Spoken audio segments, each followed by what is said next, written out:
Welcome to the Canyon Springs Commute. For the last month at church, we've been in the series Walking in His Footsteps. And today I want to take a look at some of the last steps of Jesus.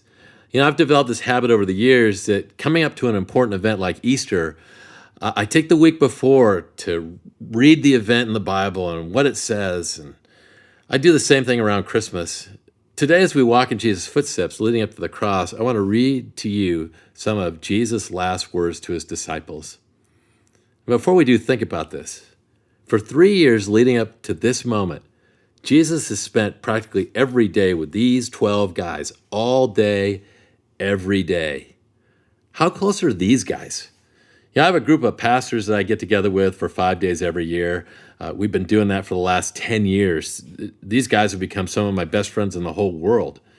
And when I think of these guys, I'm reminded of my friend John, who co-founded this group with me. And John always says, if you want to go deep, you have to get guys cold, naked, and scared.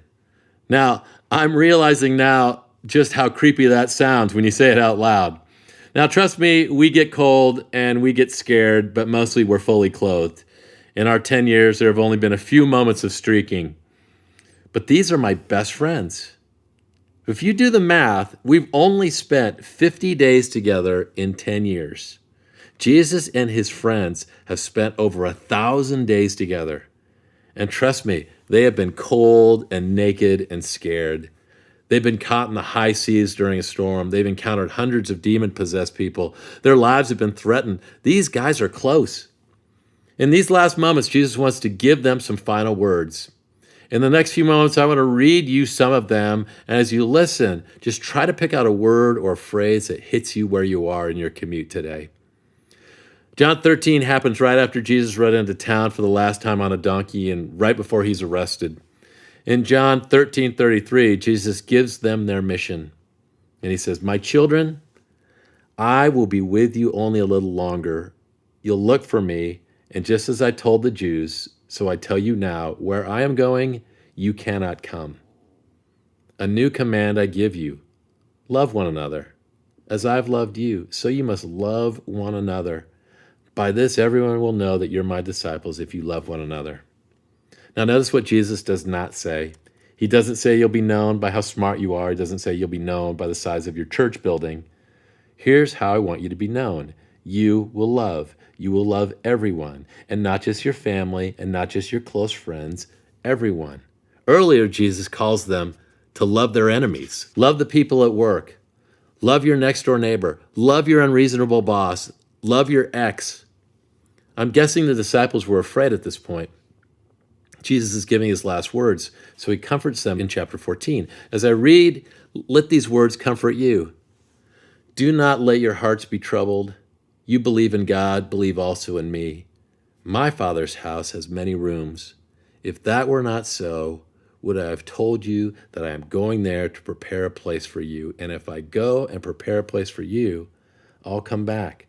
I'll take you to be with me, so that you also may be where I am.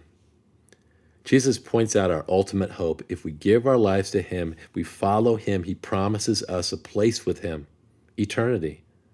Now, there are some people who read these verses that it's in my Father's house are many mansions. And I hope that you have a mansion someday, but that's not really what it says. What this verse is talking about is that someday you and I will live close to Jesus. We'll live in his house. It's not so much about riches as it is about relationship. But that's for later. What do these guys do now? Jesus has some words to keep them encouraged in the meantime. John 14:27 says, "Peace I leave with you. My peace I give you. I do not give to you as the world gives. Do not let your hearts be troubled. Do not be afraid." Jesus isn't a God of fear. If you're experiencing fear, it's not from him. He wants to bring us peace, and he says it over and over. In the next few moments, Jesus will end with a prayer for his disciples, and then he'll be arrested. But before that happens, he gives us the reason why he's making his last speech. "Do you now believe?" Jesus replied. "A time is coming, and in fact has come, when you'll be scattered, each to your own home. You will leave me all alone, yet I am not alone, for my Father is with me. I've told you these things, so that in me you may have peace. In this world you will have trouble, but take heart. I've overcome the world.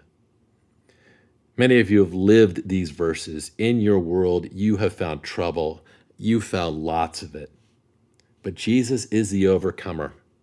He can help you overcome work issues. He can help you overcome the damage that you've done to relationships. He can overcome old habits. As we close, let the words of the overcomer wash over you.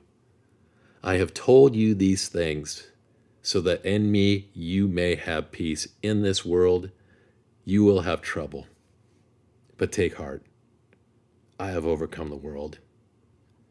As you continue on your commute, pray specifically for areas of your life that you need Jesus to be your overcomer.